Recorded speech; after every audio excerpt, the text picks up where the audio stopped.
അപ്പോൾ എല്ലാവർക്കും ഒരിക്കൽ കൂടി നമസ്കാരം. അപ്പോൾ ഞാൻ ഒരു വീഡിയോ അല്ല, ഒരു ഫോട്ടോ കാണിച്ചു തരാം. ഒരു ചേച്ചി സംസാരിച്ചതിൻ്റെ ഒരു ഫോട്ടോ ആണ്, അല്ലാതെ വീഡിയോ അല്ല. അതിനകത്ത് വേറൊരു ചേച്ചി പുറകിലിരിപ്പുണ്ട്. അപ്പോൾ ഈ രണ്ട് ചേച്ചിമാരുടെയും കാര്യം എന്താണെന്ന് ഞാനിപ്പോൾ പറഞ്ഞുതരാം. ഇതൊന്ന് കണ്ടു നോക്കുക.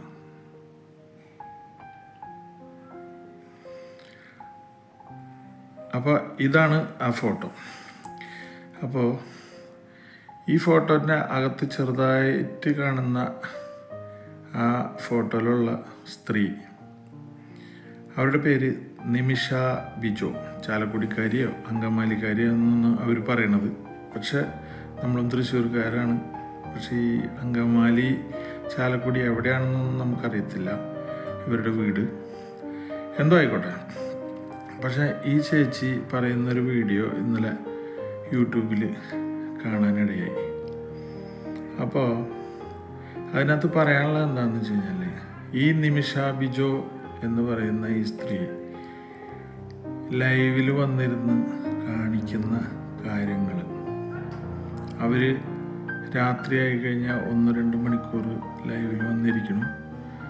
അവിടെ ഇരുന്ന് കാണിക്കുന്ന കോപ്രായങ്ങൾ, അത് കണ്ടിട്ട് കുറേ ആൾക്കാർ അതിൻ്റെ പുറകെ. അപ്പം ചോദിക്കും, നീയും അത് കണ്ടിട്ടല്ലേ ഈ പറയണമെന്ന്. പക്ഷെ ഞാനത് കണ്ടിട്ടല്ല പറയണത്, ഞാൻ കാണാറുണ്ട്. ഒന്നാമത് ഇതിൻ്റെ ഇങ്ങനെ പപ്പിയായിട്ടുള്ള മോന്ത കാണുമ്പോൾ തന്നെ നമുക്ക് അത് പോട്ടെ, എന്തെങ്കിലും ആവട്ടെ. പക്ഷേ ഇവർക്ക് നാണമില്ലേ? കാര്യം എന്താണെന്ന് വെച്ച് കഴിഞ്ഞാൽ, ഈ യൂട്യൂബിൽ ഇങ്ങനെ പകുതി അങ്ങോട്ടും ഇങ്ങോട്ടും എത്താത്ത തുണിയും കൊടുത്ത് എന്തോരം കുട്ടികൾ, അതുപോലെ തന്നെ അമ്മമാർ, മറ്റുള്ള സ്ത്രീകൾ, അതുപോലെ തന്നെ ഇവരുടെ പ്രായം തന്നെയുള്ള ഒരുപാട് ആൾക്കാർ, ഇവരുടെ നാട്ടുകാർ, ഇതൊക്കെ കാണുമ്പോൾ ഇവർക്ക് നാണമില്ലേ ഇങ്ങനെയുള്ള കാര്യങ്ങൾ ചെയ്യാനായിട്ട്? എത്രയോ നല്ല നല്ല ആൾക്കാർ ഈ സോഷ്യൽ മീഡിയ ഉപയോഗിക്കണം. അവരെ മുമ്പിൽ ചെന്നിരുന്ന് കണ്ട് ഇവർ ഈ പറഞ്ഞ പോലെ ഏതോ ഒരു TV സീരിയലിലോ സന്തോഷ് പണ്ഡിറ്റിൻ്റെ കൂടെയൊക്കെ അഭിനയിച്ചിട്ടുണ്ട്. പക്ഷേ സന്തോഷ് പണ്ഡിറ്റിൻ്റെ കൂടെ അഭിനയിച്ചെന്ന് വെച്ചിട്ട് സന്തോഷ് പണ്ഡിറ്റിനെ ഞാൻ കുറ്റം പറയല്ല, അയാൾ എല്ലാം തെളിയിച്ചാണ്. പക്ഷെ അയാളുടെ കൂടെ അഭിനയിച്ചിട്ടും മറ്റുള്ള സിനിമയിലൊന്നും ഇതുവരെ കണ്ടിട്ടില്ല. ഈ സീരിയലിലൊക്കെ ഉണ്ടെന്ന് പറയുന്നത് അതും കണ്ടിട്ടില്ല. ഒരു ആൽബത്തിൽ അവിടെ ഇവിടെയൊക്കെ എവിടെയോ ഒക്കെ കണ്ട പോലെ തോന്നി. പക്ഷേ ഞാൻ ചോദിക്കണതല്ല, ഇവർക്ക് ഈ ഇപ്പോൾ ഇവരുടെ കൂട്ടത്തിൽ തന്നെ ഒരു 3-4 ഉണ്ട് ഇവരുടെ വീട്ടിൽ. ഇവരുടെ വീടൊക്കെ എന്തോ ഈ ചിറ്റിക്കളി കേസുള്ള വീടാണെന്ന് തോന്നുന്നു. ഇവരിടയ്ക്ക് ഇവരുടെ വീട്ടിലുള്ള ചില വീഡിയോസൊക്കെ ഇടാറുണ്ട്, വളരെ മോശമായിട്ടുള്ള. പിന്നെ ഇവർക്ക് ഇടയ്ക്കിടയ്ക്ക് ഒരു കുളിക്കാൻ പോക്കുണ്ട് തോട്ടിലും പാടത്തൊക്കെ.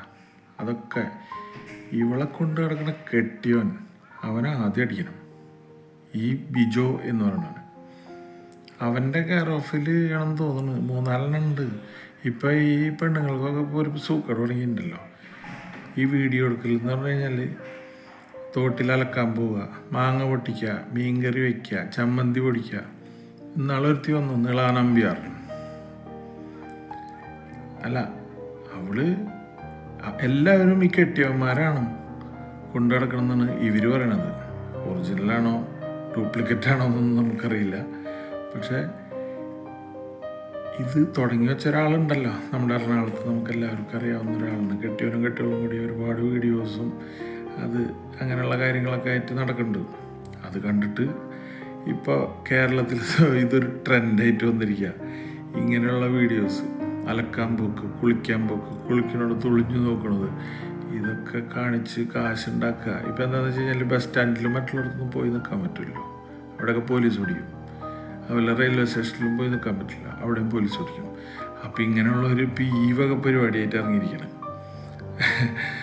ഇതിപ്പോൾ ഇത് മീഡിയാസ് എന്ന് വെച്ച് കഴിഞ്ഞാൽ, സോഷ്യൽ മീഡിയ തുറന്നു കഴിഞ്ഞാൽ ഇവരുടെ എന്താ പറയുക, ഇവരുടെ ഈ കാമകിളികളാണ് ഇപ്പം എല്ലാ ദിവസവും സോഷ്യൽ മീഡിയ മൊത്തം നിറഞ്ഞിരിക്കുന്നത്.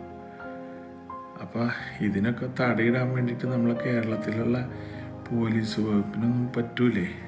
കാര്യം എന്താണെന്ന് വെച്ച് കഴിഞ്ഞാൽ, ഇതൊരുപാട് കുട്ടികൾ, ഒരുപാട് അമ്മമാർ മറ്റുള്ളവരൊക്കെ കാണുന്ന ഒരു മീഡിയാസ് അല്ലേ യൂട്യൂബ് എന്ന് പറഞ്ഞു കഴിഞ്ഞാൽ. യൂട്യൂബ് തുറക്കാൻ പറ്റാത്ത അവസ്ഥയാണ് ഇപ്പോൾ. തുറന്നു കഴിഞ്ഞ് കഴിഞ്ഞാൽ ഈ വക അംഗങ്ങളാണ്. അതുപോലെ ലൈവ്, എപ്പോൾ നോക്കിയാലും ലൈവ്, എപ്പോൾ നോക്കിയാലും ലൈവിൽ കാണാം ഇവരിങ്ങനെ നിരന്നിരിക്കുന്നതാണ്. കുറേ ആൾക്കാരുണ്ട് ഇതുപോലെ, മറ്റുള്ള സ്റ്റേറ്റിലുള്ള ആൾക്കാരുമുണ്ട്. അപ്പോൾ ഞാനിപ്പോൾ ഇതിങ്ങനെ ഈ ചേച്ചി ഈ വീഡിയോ ഇട്ട് കഴിഞ്ഞപ്പോൾ അതിനെ കുറ്റം പറഞ്ഞല്ല കേട്ടോ, അതിനെ സപ്പോർട്ട് ചെയ്താണ്. കാര്യം എന്താണെന്ന് വെച്ച് കഴിഞ്ഞാൽ ആ ചേച്ചിയെങ്കിലും ഇത് തുറന്നു പറഞ്ഞല്ലോ. ആണുങ്ങൾ പറഞ്ഞു കഴിഞ്ഞാൽ നാളെ കേസാവും, ശരിയാണ്. അതിനകത്ത് ഒരുപാട് കമൻറ്റുകൾ വരുന്നുണ്ട്. ഇത് ആ ചേച്ചിനെ ഒരുപാട് മോശമായിട്ടൊക്കെ ആൾക്കാർ എഴുതിയിട്ടുണ്ട്.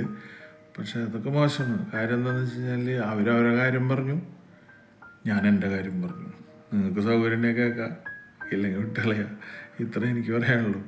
പക്ഷേ ഇതൊക്കെ മോശമാണ് കേട്ടോ ചേച്ചിയെ.